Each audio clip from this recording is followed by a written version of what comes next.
नमस्कार दोस्तों, स्वागत है आपका आपके अपने YouTube channel RBSC online classes में। जीवंश के अंतिम शासक थे खुसरो शाह और खुसरो शाह की हत्या कर देते हैं गयासुद्दीन मोहम्मद तुगलक। और गयासुद्दीन मोहम्मद तुगलक 1320 ईस्वी में उनकी हत्या करते हैं और जो शासक रहे थे 1325 ईस्वी तक।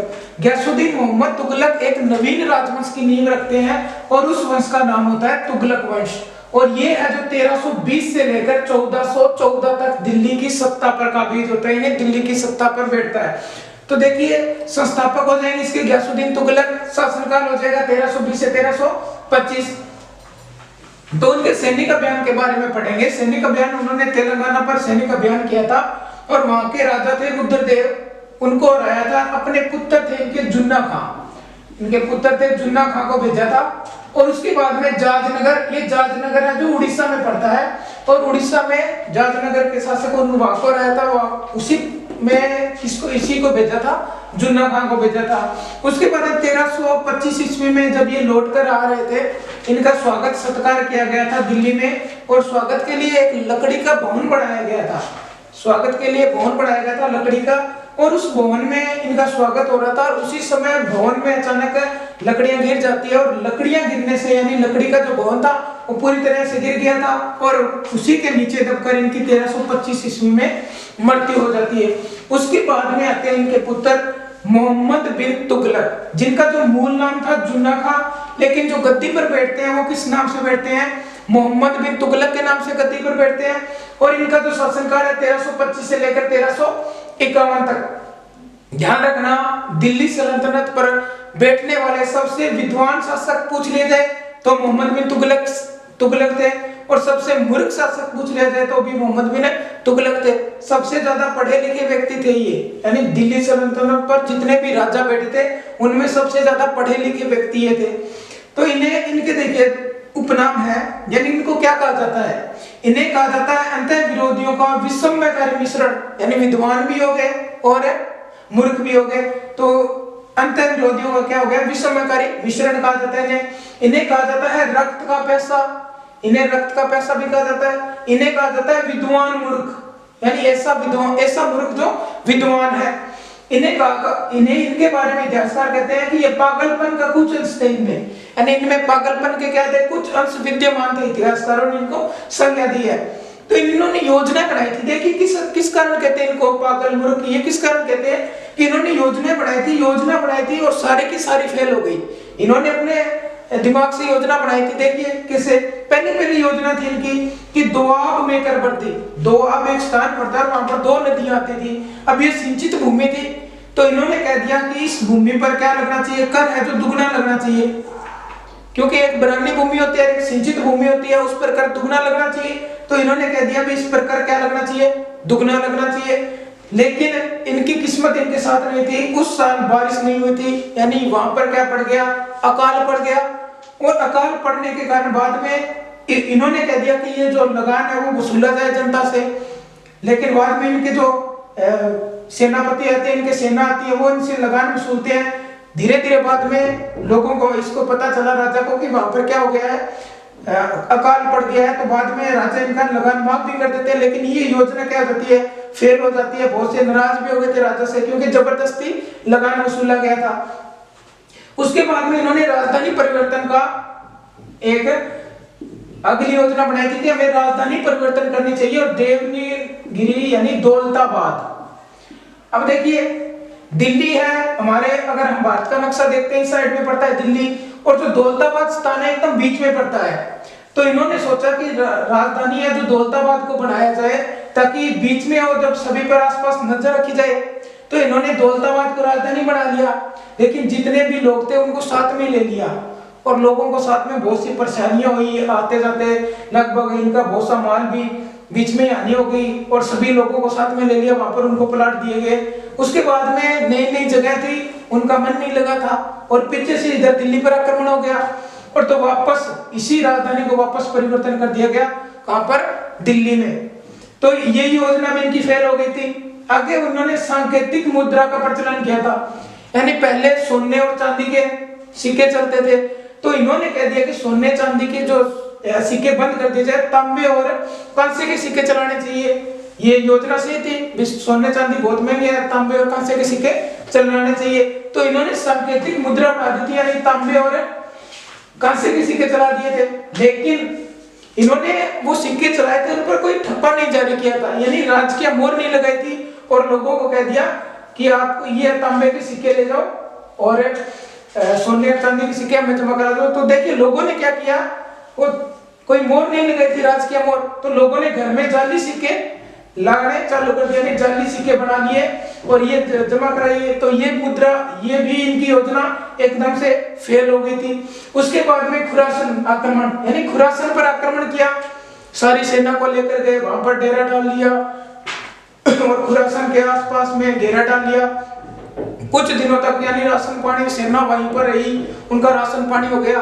उसके बाद में जो खुरासन जगह थी वो इतनी लायक भी नहीं थी, और बाद में जैसे खुरासन के जो सेनापति था, यानी जो वहां का राजा था, उसको पता चल गया तो उसने अधीनता स्वीकार कर ली। ये योजना भी इसकी पूर्णतः फेल होगी। तो इसी कारण इन्हें कहा जाता है विद्वान मूर्ख कहा जाता है, यानी इनकी समय, इनकी जो किस्मत है इनको साथ नहीं दी थी। इन्हीं के शासनकाल में मोरको यात्री इब्न बतूता ये भारत आया था, लगभग 1333 ईस्वी की बात है। इब्न बतूता भारत आया था और इन्होंने इन्हें काजी के पद पर नियुक्त कर दिया था, काजी के पद पर नियुक्त किया था। और 1351 ईस्वी में इनकी मृत्यु हो जाती है। तो एक इतिहासकार ने कहा था इनकी मृत्यु पर कि प्रजा को अपने राजा से और राजा को अपनी प्रजा से मुक्ति मिल गई। तो इसके बाद में इनके चचेरे भाई बनते हैं राजा, और वो बनते हैं फिरोज शाह तुगलक। कौन बनते हैं? फिरोज शाह तुगलक का शासनकाल था 1351 से लेकर 1388 तक। फिरोज शाह को प्रशासन सुधार के लिए विशेष जाना जाता है, इन्होंने प्रशासन में सुधार किए थे। एक देखिए, एक इन्होंने सुधार ये किया था कि जो सरकारी नौकरी है और जो सेना में नौकरी है उनको वंशानुगत कर दिया था। अभी वंशानुगत क्या होता है? वंशानुगत होता है वंश से, यानी किसी का पिताजी अगर सेना में है, पिताजी की मृत्यु हो जाती है तो उसका बेटा क्या बन जाता है? अगला सैनिक बन जाता है। उसकी मृत्यु होगी तो उसका बेटा अगला सैनिक बन जाएगा। ये होता है वंशानुगत। यानी अगर कोई सरकारी नौकरी में है, कोई दादाजी नौकरी में है, दादाजी मरे तो नौकरी किसको मिल जाएगी? पिताजी को। जैसे पिताजी मरे तो नौकरी किसको मिल जाएगी? उसके बेटे को। ये होता है वंशानुगत। यानी इस नौकरी को क्या कर दिया था इन्होंने? वंशानुगत कर दिया था, योग्यता थी उनको समाप्त कर दिया था। उनके बाद में इन्होंने नगर निर्माण में अपना समय दिया था। देखिए नगर निर्माण में हिसार, फिरोजाबाद और जौनपुर, ये जो नगर है ये किसने बसाए थे? ये फिरोजाबाद, ये नगर किसने बताए? फिरोज शाह ने बसाए। उसके बाद में देखिए नहर निर्माण, ये ध्यान रखना, वेरी वेरी मोस्ट इंपोर्टेंट है कि नहर निर्माण यानी पानी की समस्या को के लिए अगर किसी शासक ने योजना बनाई है तो वो कौन था? वो था फिरोज शाह तुगलक। देखिए हांसी, हिसार और सिरसा, इन क्षेत्रों में पानी की कमी थी और पानी की कमी को दूर करने के लिए सतलज और यमुना नदियों से कई नहरों का निर्माण करवाया था इन्होंने। बहुत सी नहरें बनवाई थी इन्होंने बहुत से प्रशासनिक सुधार किए थे। तो इन्हें सल्तनत काल का अकबर भी कहा जाता है। सल्तनत काल का अकबर किनको कहा जाता है? फिरोज शाह तुगलक को कहा जाता है। अब देखिए दो ये अभिलेख है, एक तो टोपरा और एक है मेरठ। ये अशोक के समय के अभिलेख है। सम्राट अशोक हम पढ़ चुके हैं कि सम्राट अशोक ने सबसे पहले शिलालेख लिखवाए थे। तो दो शिलालेख है, एक तो है टोपरा का, एक है मेरठ का। और इनको ये दिल्ली लेकर आए थे। इनको स्थापित कहाँ करवाया था? दिल्ली में अपने भवन में स्थापित करवाया था।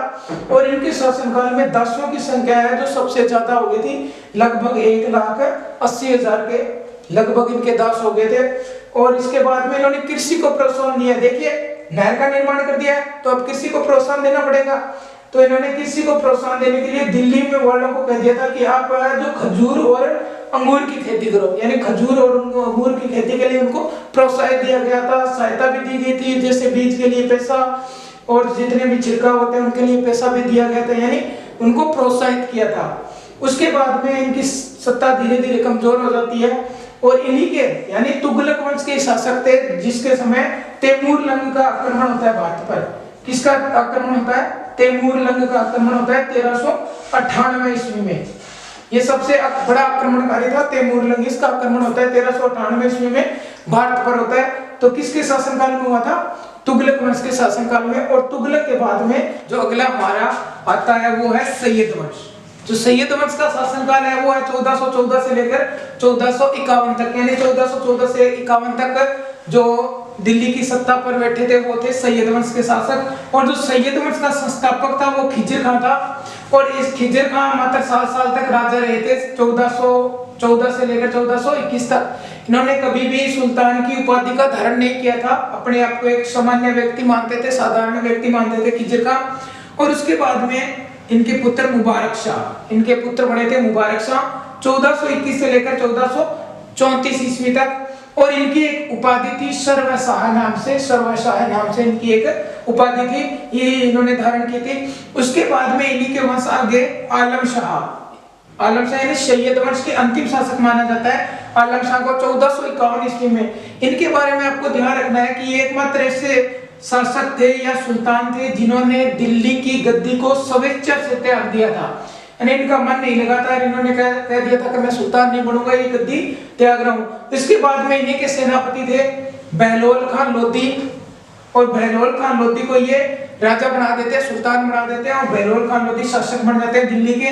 और वो बनते हैं 1451 ईस्वी में, और 1451 से लेकर 1526 तक का जो काल है वो माना जाता है लोधी वंश का। किसका माना जाता है?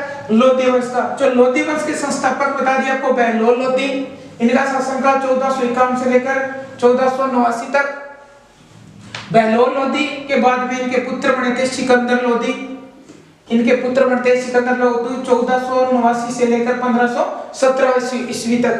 ध्यान रखना, इन्होंने आगरा नगर की स्थापना की थी, इन्होंने आगरा नगर की स्थापना की थी 1504 ईस्वी में, और 1506 ईस्वी में इन्होंने आगरा को अपनी राजधानी बनाया था। इनका ध्यान रखना, इनका मूल नाम तो निजाम शाह था, इनका मूल नाम था निजाम शाह, लेकिन ये गद्दी पर बैठे थे सिकंदर शाह की उपाधि से गद्दी पर बैठे थे। और इनका उपनाम था गलूर खान, इनका उपनाम था गलूर खान, और ये गुलरखी नाम से कविता भी लिखते थे, इस नाम से गुलरुखी नाम से कविता भी लिखते थे सिकंदर लोधी। सिकंदर लोधी के बाद में बनते हैं हम इब्राहिम लोधी, यानी लोधी वंश के अंतिम शासक। दिल्ली सल्तनत के भी अंतिम शासक कौन होते हैं? इब्राहिम लोधी थे 1517 से लेकर 1526 तक। इनके बारे में खातूली का युद्ध किया था इन्होंने मेवाड़ के महाराणा सांगा के साथ में, लेकिन सांगा ने इनको बुरी तरह से हरा दिया था। 1517 में युद्ध हुआ था, खतौली नामक स्थान बूंदी में पड़ता है, वहां पर राणा सांगा की सेना वह इब्राहिम लोधी के मध्य युद्ध हुआ था, जिसमें राणा सांगा की विजय हुई थी और ये हार गए थे। उसके बाद में इनका युद्ध हुआ था पानीपत का फर्स्ट युद्ध, पानीपत का फर्स्ट युद्ध। ध्यान रखना, पानीपत के 3 युद्ध हुए हैं। जो पहला युद्ध हुआ था वो हुआ था 21 अप्रैल 1526 में, और वो हुआ था इब्राहिम लोधी और मुगल सम्राट थे बाबर, यानी बाबर भारत में आक्रमण किया लोधी पर, और ये आक्रमण हुआ था 21 अप्रैल 1526 को। और इस युद्ध में बाबर विजय हो जाते हैं बाबर की, और इसी युद्ध में इब्राहिम लोधी मारे जाते हैं। और दिल्ली सल्तनत के एकमात्र ऐसे शासक थे जो लड़ते हुए युद्ध भूमि में मारे गए थे, ये थे इब्राहिम लोधी। अब 1526 में जो सर्वोच्च सत्ता पर बैठ जाते हैं वो बाबर बैठ जाते हैं। बाबर नवीन राजवंश की नींव रखते हैं, वो था मुगल राजवंश, वो हम बाद में पढ़ेंगे। तो अब है आपके दिल्ली यानी सल्तनत कालीन प्रशासन के बारे में बताया गया। जो प्रशासन की सर्वोच्च सत्ता थी वो सुल्तान के हाथ में थी। सर्वोच्च कौन था? सुल्तान था। और मोहम्मद गजनवी ऐसा पहला शासक था जिसने सुल्तान की पदवी धारण की थी। जैसे हमारे राजा बनता है, हिंदुओं में बनता था उसको राजा कहते थे, और जो इनमें बनता है यानी मुसलमानों में बनता है उनको सुल्तान कहते हैं। तो सर्वोच्च शक्ति किसके हाथ में थी? सुल्तान के हाथ में थी। और इसके बाद में था अमीर, यानी अमीर पर ये सुल्तान के शक्ति को प्रभावित करते थे, उस पर अंकुश लगाने के लिए अमीरों का गठन किया गया था। इनकी भी पदवी बहुत बड़ी थी। सुल्तान के बाद में दूसरा जो बड़ा पद था वो अमीरों का था। जैसे इल्तुतमिश में आप पढ़ोगे 40 यानी उन्होंने 40 चहलगाजी का गठन किया था, 40 अमीरों का एक संगठन बनाया था। अब देखिए उसके बाद में अमीर के बाद में जो अगली प्रशासन की सत्ता थी उसे मंत्री परिषद कहा जाता था। क्या कहा जाता था? जिस तरीके से आज मंत्री परिषद है उस तरीके से उस समय इसका नाम था मजलिस ए खलवत। क्या नाम था? मजलिस ए खलवत। और ये जो मंत्री परिषद है इसमें 4 प्रकार के मंत्री होते थे। जैसे वर्तमान में हमारे 3 प्रकार के होते हैं, उस समय कितने थे? 4, जिनमें देखिए एक वजीर था, एक आरिजे मुवक्किल था, एक दीवाने इंसा था और एक दीवाने रियासत था। देखिए जो वजीर का मुख्य काम, इन्हें दीवाने विजारत भी कहा जाता था, और इसका जो मुख्य काम था वो था वित्त विभाग को देखना, यानी पैसों से संबंधित काम किसका था, वजीर का। वैसे वजीर वैसे वित्त विभाग देखना। आरजे मुमालिक, इसका काम था कृषि, यानी कृषि से जुड़ा कोई भी काम हो वो इसका काम था। उसके बाद में दीवाने इंसा, दीवाने इंसा यानी ये शाही पत्र व्यवहार करता था। क्या करता था, शाही पत्र व्यवहार, किसी राजा को संधि प्रस्ताव भेजना है, किसी को आक्रमण के लिए बताना, ये सारा काम था दीवाने इंसा का। उसके बाद में था दीवाने रियासत, ये विदेश यानी विदेश में गुप्तचर रखना है, विदेश में राजदूत नियुक्त करना है, ये जो सारा काम था ये इसका था दीवाने रियासत का। उसके बाद में इसी में दरबार में कर्मचारियों की भी नियुक्ति की गई थी, और कर्मचारी थे 6 प्रकार के।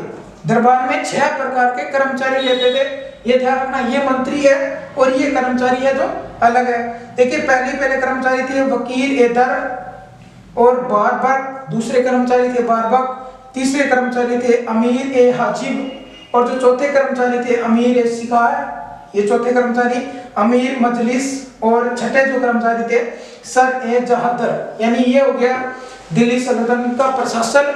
और इसके बाद में हम दिल्ली सल्तनत के जो लोधी वंश था, इसके बाद में मैंने बताया था आपको कि अगले जो बन जाते हैं दिल्ली पर, वो बन जाते हैं मुगल सम्राट बाबर, और बाबर नवीन राजवंश की नींव रख देते हैं, वो था मुगल राजवंश। उसके बारे में हम पढ़ेंगे अगली क्लास में।